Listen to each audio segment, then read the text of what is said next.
ஏங்க வரும்பொழுது கருப்பு திராட்சை வாங்கிட்டு வரீங்களா? சாப்பிடணும்னு டாக்டர் சொன்னாங்கல்ல ஹெல்தியா, அதுக்குதான் சொல்றேன், வாங்கிட்டு வாங்க.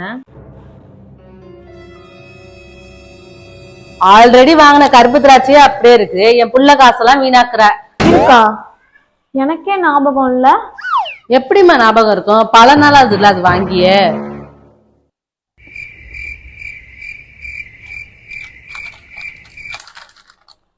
ஐயோ ஐயோ, பிரிச்சு கொஞ்ச நாள் தான் தின்றுப்பாப்புல இருக்கு, அப்படியே பூச்சி பிடிச்சு கிடக்கு. என் புள்ள காசெல்லாம் இப்படிதான் கரியாக்குறியா? நான் மட்டும்தான் அவர் காசை கரியாக்குறேன், நீங்க கரியாக்கவே இல்ல. இருங்க ஒரு நிமிஷம்.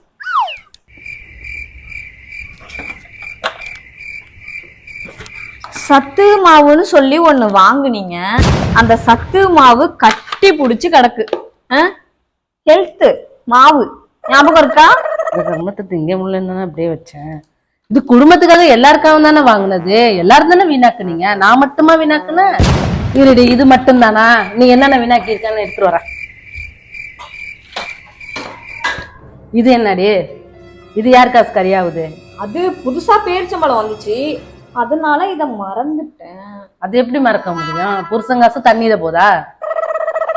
தப்பு பண்ணிட்டோமோ? இருக்கே, இருந்தாலும் விடக்கூடாது. நீங்க பண்ணாததா? இருங்க வர.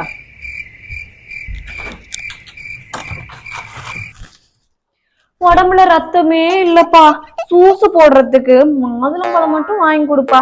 சொல்லு, எத்தனை மாசம் ஆகுது? எத்தனை மாசம் ஆகுது சொல்லுங்க, நீங்களே சொல்லுங்க. சூம்பி போயிருக்கு.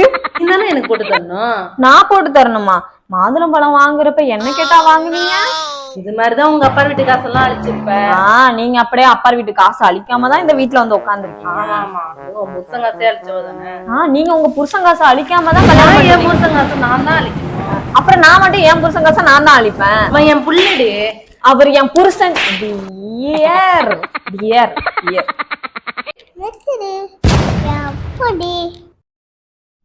எங்க அப்பா கதை வெளில போங்க.